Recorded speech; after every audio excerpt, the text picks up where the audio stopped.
Hello dear students, मैं हूं अशोक मित्तल, आपका केमिस्ट्री टीचर। बेटा आज मैं आप लोगों के सामने नीट 2022 को क्रैक करने की एक सुपर डुपर इजी स्ट्रेटेजी लेके आया हूं। तो फटाफट इसके हम स्टार्ट करते हैं डिस्कशन करना। ये बिल्कुल ऐसी स्ट्रेटेजी है जो कोई भी बच्चा बड़े आसानी से फॉलो कर सकता है। मैंने देखा है बहुत सारे बड़े बड़े स्ट्रेटेजीज लोगों ने बना रखी है, कॉम्प्लिकेटेड, इतना कॉम्प्लिकेटेड नहीं है। NEET is one of the easiest exam और इसको क्लियर करने के लिए 100 दिन बेटा बहुत होते हैं और बड़े अच्छे से आप इसकी तैयारी करके 100 दिन बाद क्लियर इसको कर सकते हैं। ठीक है, तो चलिए फटाफट इसको डिस्कस करते हैं। तो नीट 2022 17 जुलाई को होने वाला है। इसका रजिस्ट्रेशन 2 अप्रैल से 17 मई के बीच में एक्सपेक्टेड है। सो अब हम ये स्ट्रेटेजी क्यों बना रहे हैं, क्यों प्लान बनाना है ना। कई बार लगता है कि भाई प्लान क्यों बनाए। बिकॉज बच्चों अगर आप प्लान नहीं बना रहे हैं तो एक तरह से अपने अनसक्सेसफुल होने की प्लानिंग कर रहे हैं। बहुत फेमस सेइंग है ये कि because failing to plan is same as planning to fail. तो बहुत जरूरी है एक प्लान बनाना। एक प्लान के साथ एक एवरेज, एक बिलो एवरेज स्टूडेंट भी एक अबव एवरेज स्टूडेंट या एक टॉपर स्टूडेंट से भी बेहतर रिजल्ट ला सकता है, बशर्ते उसके पास एक सॉलिड प्लान हो और उसको वो ढंग से एग्जीक्यूट करे।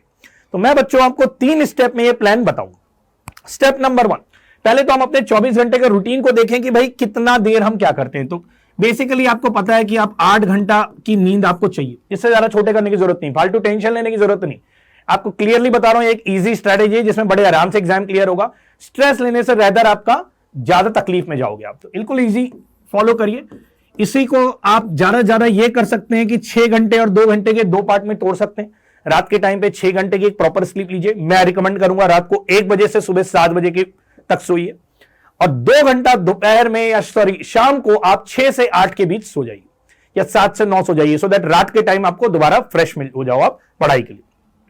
अब रही बात खाना खाने की, तो दिन भर में ब्रेकफास्ट, लंच, डिनर में करीब करीब 2 घंटा लग जाता है आपको, मान लेते हैं।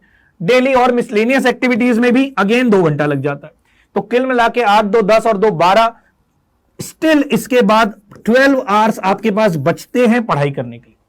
अब इस 10 घंटे में मैं ये एक्सपेक्ट नहीं कर रहा हूं कि आप 12 घंटे में 12 के 12 घंटे पढ़ेंगे। मैं तो आपको 8 घंटे पढ़ के नीट क्लियर करने की स्ट्रेटेजी बता रहा हूं। ठीक है, तो आप ध्यान से सुनते जाइए।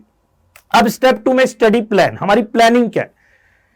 मेनली आपको बच्चों 2 ही सब्जेक्ट दिन में पढ़ना है। अब वो 2 सब्जेक्ट या तो फिजिक्स जियोलॉजी हो सकता है या केमिस्ट्री बॉटनी, इसका कॉम्बिनेशन, या आप आपको मन अच्छा जो अच्छा लगे उन दोनों का भी कॉम्बिनेशन बना सकते हैं। अल्टरनेट डे में 2 सब्जेक्ट पढ़ना है। मे बी जैसे मंडे को अपने फिजिक्स जियोलॉजी पढ़ा तो ट्यूसडे को केमिस्ट्री एंड बॉटनी पढ़ेंगे। डेट वाइज पहले तो आप इस वीडियो के खत्म होते ही आप एक प्लानिंग बना लेंगे। ठीक है, अभी से लेके 25 मई 20 मई तक का प्लानिंग की इतनी तारीख को मेरे को 2 अप्रैल को मेरे को फिजिक्स एंड केमिस्ट्री पढ़ना है, फिजिक्स में फलाना चैप्टर पढ़ना है, केमिस्ट्री में ढिमकाना चैप्टर पढ़ना है ना। 3 अप्रैल को बॉटनी एंड केमिस्ट्री पढ़ना है, तो इसमें यह चैप्टर पढ़ना है, उसमें यह चैप्टर पढ़ना है। इसको आप फटाफट बना लेंगे, कोई बड़ी बात नहीं। ये प्लानिंग बन गई।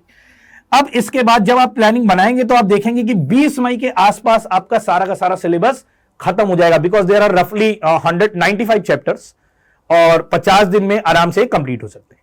संडेज को बेटा आपको बफर डे मानना है। संडेज को कुछ भी पढ़ाई के लिए चैप्टर नहीं लिखना है, आपको यह मान के चलना है। ऐसा नहीं पढ़ना नहीं है संडे को, यह मत सोचना कि संडे छुट्टी है। संडे छुट्टी पुट्टी नहीं है। ठीक है, संडे को आपको क्या करना है, हो सकता है वीक में कोई किसी कारणवश आपका कोई चैप्टर पूरा कंप्लीट नहीं हो पाया हो या कोई दिक्कत रह गई, उसको कवर कर लेंगे। और बाई चांस अगर आपका सब कुछ कंप्लीटेड है, क्योंकि टारगेट तो यही रखना है, जो संकल्प लिया है उसको पूरा करना है। मंडे टू सैटरडे तक आपने जो टारगेट बनाया आपको मान के चलना है, उसको करना ही करना है मेरे को हर हालत में। तो फिर संडे को आप क्या करोगे, रिवीजन करोगे। आप देखिए कि पिछले 5 दिनों में आपसे क्या क्या गलतियां हुई या कौन सा पार्ट आपको ठीक से याद नहीं था, उसको दोबारा से संडे को बढ़िया कर लीजिए। और ऐसे करते करते जब 20-25 मई के आसपास आपका सारा सिलेबस खत्म हो जाएगा तो स्टिल आपके पास 50 दिन बचेंगे करीब 25 मई से लेके 17 जुलाई तक, जिसमें आप कम से कम 10 से 15 मॉक टेस्ट दे सकते। फुल सिलेबस मॉक टेस्ट जरूर देना है बेटा।